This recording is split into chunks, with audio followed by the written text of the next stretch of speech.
Hey everyone, it's Kel-n-Rich. We're back with you. It's a very special night. This is going to be a very special video, and I'll do my best to explain it as briefly as possible, but I want to give it its due. If you're coming back to us and you've been watching other videos, thank you so much for doing so. Your comments have been exquisite, extraordinary, and any other adjective I can give them. If you're just joining us, this is your first time here, thanks for finding us. My name is Rich. This is my outstanding wife, Kelly, and we call her Kel because that's what she prefers. And we have been providing first reaction videos to everyone, and we span the genres of metal all the way to progressive rock and anything and everything in between. That's awesome. We're starting a tradition tonight where we're going to start each production day with the earliest beginners of the sounds that we're hearing today. So we can go back to the original sounds, we can do covers, all that stuff, but we want to make sure that we give these bands and these artists and the fans the respect that it deserves. And tonight we're going to go back to a band that's very near and dear to my heart that I know relatively little about, and let me explain. Some of you might know, Kel, can you just move over that way for just a sec? The guitar behind us, okay, is a Flying V Jackson King. It's a black and white, and it belonged to my son Jared. And Jared passed away very suddenly from a massive brain seizure, actually, in bed, about 13 weeks ago. And he was a very accomplished musician. He was a fantastic songwriter, a lead singer, lead guitarist. He bought that guitar with his own money that he saved for about a year and a half after he had other guitars that we had bought him or he just acquired, and he was in a band called Fractured Anatomy. And Fractured was doing really well in Victoria, British Columbia. They were really making a name for themselves. Jared was having a ball. He just wanted to perform, but he struggled with epilepsy, and he struggled with being able to work and being able to do everything, but he did not struggle with being able to practice and write songs, and that was his sweet spot. That was his bliss. And he had some very dear friends, and that's what brings me to tonight's death song. Towards the end of Jared's life, he introduced me to a lot of bands that I wouldn't have listened to. I introduced him to the bands that he first started listening to, the Sabbath and Pink Floyd, and certainly Metallica and Megadeth. We went to a lot of shows together. We moshed together. I threw him into the like above the crowd, and he got brought to the front at the Motorhead show in Abbotsford, British Columbia. And Megadeth had just gone on, and Volbeat was there, Lacuna Coil, and it was just a great time. It was the Gigantour show. And he came back, and he's like, Dad, do that again! So a couple of people helped us, and we threw Jared over the crowd, and he crowd surfed, and he just got the fever. So that years went on, and he was known as the Riff Lord, I found out yesterday. And here's how I found out. We're doing these videos, and on one of the videos, I think it was the Death song, Flesh and the Power It Holds, got a comment. It said, I knew Jared. I was the last person to see him alive. Well, that piqued my interest a bit. And he and I have been communicating by text, and it took a little while to get our schedules together. It's a 3-hour time difference. And the gentleman's name is Cam. Cam's 21 years old. What I found out, which I didn't know because Kel and I moved from Victoria, right at the time where Jared really got into the band Death, and he and Cam were playing pool together, they were doing music together. It was that scene in Victoria, very strong metal scene in Victoria, British Columbia, huge. Unleash the Archers, Trivium was there, a bunch of other bands, including Fractured.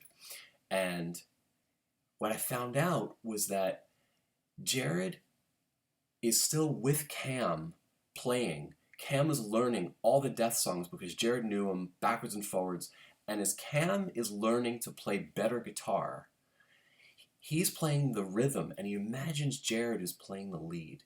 And it's inspiring him to be the musician that he is becoming. I had an hour-long conversation with Cam in the car the other day on my Bluetooth. And it was an extraordinary coming to full circle certainly from my my life as a father that lost a son, I feel like Cam is now literally living the spirit and the wonderfulness of Jared. And other people like him that have passed, that energy just goes into a person and inspires them to be better, reach further, practice longer. And that's what Cam explained that he's doing, and he misses him dearly, as does Jared's bandmates and his friends. It was a very tight scene. And all of us. Yeah, and a lot of you have mentioned that you feel a connection to him. And that's great, because he deserved it. He was a really good person, and we miss him dearly. And Kel was really close to him before we left, and it's just a real heartbreak. But at the same time, the conversation with Cam caused me to want to honor those that have either ended or have come to a point where a beginning is starting. And in this case, Cam is starting from where Jared ended. And that's what we're going to do every night to start we're going to call it the show with Kel-n-Rich, with us, that we're going to honor those that, we're calling them well diggers. So it's those that dug the well. And the idea is that there's water in there, but you needed those well diggers to dig the well so that we can all drink from it. So that's what we're going to do. I asked Cam to list his top death songs, and he laughed. And he said, "Are you kidding me? They're all great. And they get better from the first album all the way to the last." And Jared thought the same thing. And they would just spend hours together playing pool, hours together jamming. So we're starting with Perennial Quest. And this is a lyric video. Each death videos that we're doing is going to have the lyrics so that we can all follow along, because Chuck's voice sometimes you can't hear on first listen, and Kel, you may decide to listen to watch the lyrics, or you can just listen at your own leisure. I'm going to do a little bit of both. So thank you so much for listening to that prelude. I'm not going to do it every time, but I will allude to this video so that newcomers will be able to find out why we're doing it and where the tradition started. So thank you, Cam, in Victoria. Thank you, Cam. You gave us your permission to use your name and to do this, and I really, really appreciate it, and I hope that we can do it the honor and respect that it truly does warrant in this case. And I really appreciate you reaching out to me and reaching out to Kel and being a very big part of what we're doing here, for all of us, for all of humanity, and for everything that's good and everything that rocks. All right, let's do this. Ready, Kel? I'm ready. Eventually, we're going to get videos of Jared and his band on the site. Just not ready to do that yet. Here we go.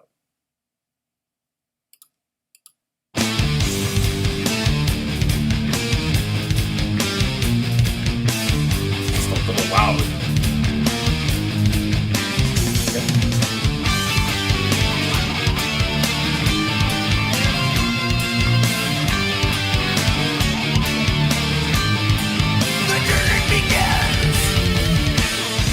Curiosity and evolves into soul that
That's a major, major change. Oh my god.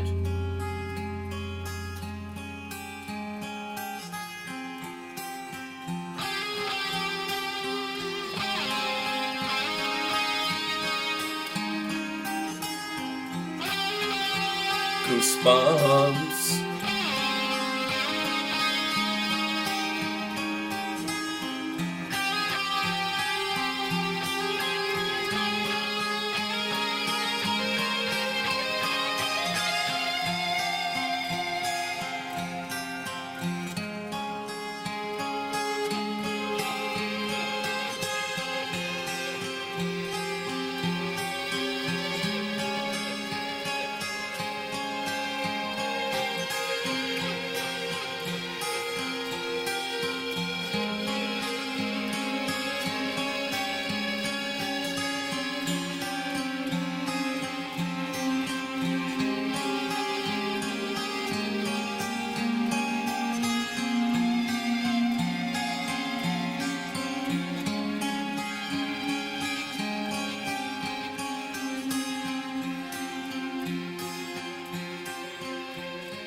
I gotta check the timing if this is the end of the song. It sounds like an outro.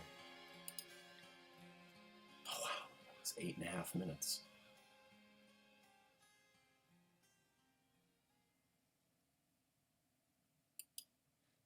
Holy.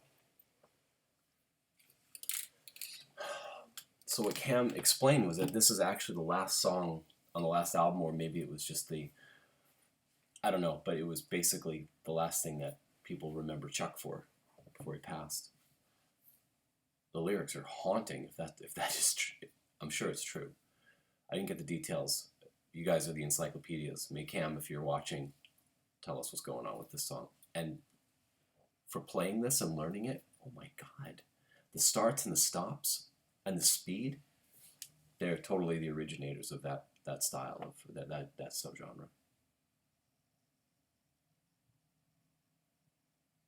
Sorry about the loudness. Sorry about the loudness. That was, we have it with the volume of regular videos. That one was super high. I had to turn it down. Yeah. You okay? Yeah. That's like a bell ringer. Well, we don't want to lose our hearing because we are having heavy metal concerts in our living room 365 days of the year. What? What'd you say, honey? You gotta talk in the good ear. I should sit on the other side. Is it breakfast time? What'd you think? I really liked it. And the growling and the screaming is, I just need to keep listening to it. I've said it before, I'm going to say it again. I believe it is a necessary musical device. I believe that the growl and the scream has a very vital role in the storytelling and the messages that are being delivered. I love the lyrics. I loved everything about it, and I can't imagine it with it being any different than it is. I just need to continue to become accustomed to it. I find it really hard to focus musically and read words at the same time. So, but I need the words because I can't understand a word they're saying. So that one you could though. That one was better, right? That one was better, but yeah. I needed the words. So when I watch the words, there's a piece of my musical brain that sort of quiets down as my eyes and my reading take over. So the music becomes like elevator music, and I'm focusing on the lyrics. So never heard of death being elevator music, but I'll go with it. Totally. And then when I'm stopped reading, the volume of music turns back up, and then the words come back, and then it drops into the background, and then I read, and then so I have this dynamic going, and it just means I need to keep listening to this most excellent metal. I still caught on the elevator music. Imagine if we, just as a April Fool's thing across the world, all of the elevators that play music in the little speakers, they put on that song. They put on Death. And the elevator opens, boom, Doors shut, you press your floor, and then I think it should. It was like when in the very beginning I mentioned that some of this music makes me want to clean my house because it motivates me. And one of you was like, I don't think I've ever felt like I wanted to clean my house when I'm listening to metal. But if it makes you keep a house clean, go for it. It makes me want to clean someone's clock. Sometimes. I don't know about the house. What did you think? Oh my God, what did I think? That's incredible. It's an incredible piece of work. It's an incredible piece of work. I don't even know where to start. Beautiful. Everything about it. And then the end. Yeah. What? I knew it was a switch, but I thought it was going to be kind of a temporary switch. That was the switch. And then knowing that it was kind of Chuck's exit in a matter of speaking, that's freaky deaky. So. I love them. I want to continue listening. Cam, thank you. Thank you, Cam. Thank you so much, man. Cam, thank you for talking with Rich and reaching out to him and letting him know that you were there. And that really was just, you've given both of us, especially him, a tremendous gift of closure. A real lift. Yeah. A real, like, wow. Thank you. Thank you for just being you. Anything's possible now. And I look forward to our next talk on the phone when we go to Victoria. We're definitely going to sit down and have a beer, all three of us, and or the gang. Yeah. And please send this video around. Yeah. Send it around. In honor of Chuck, in honor of Jer, any rockers rocking in peace as opposed to resting in peace. Yes. There'll be time to rest. R.I.P. on our channel means rock in peace. Rock in peace, yeah. And we didn't create that. No. It's been done. We're just moving that forward. And just share the video. I think it's going to be cool. I think it's going to be really neat.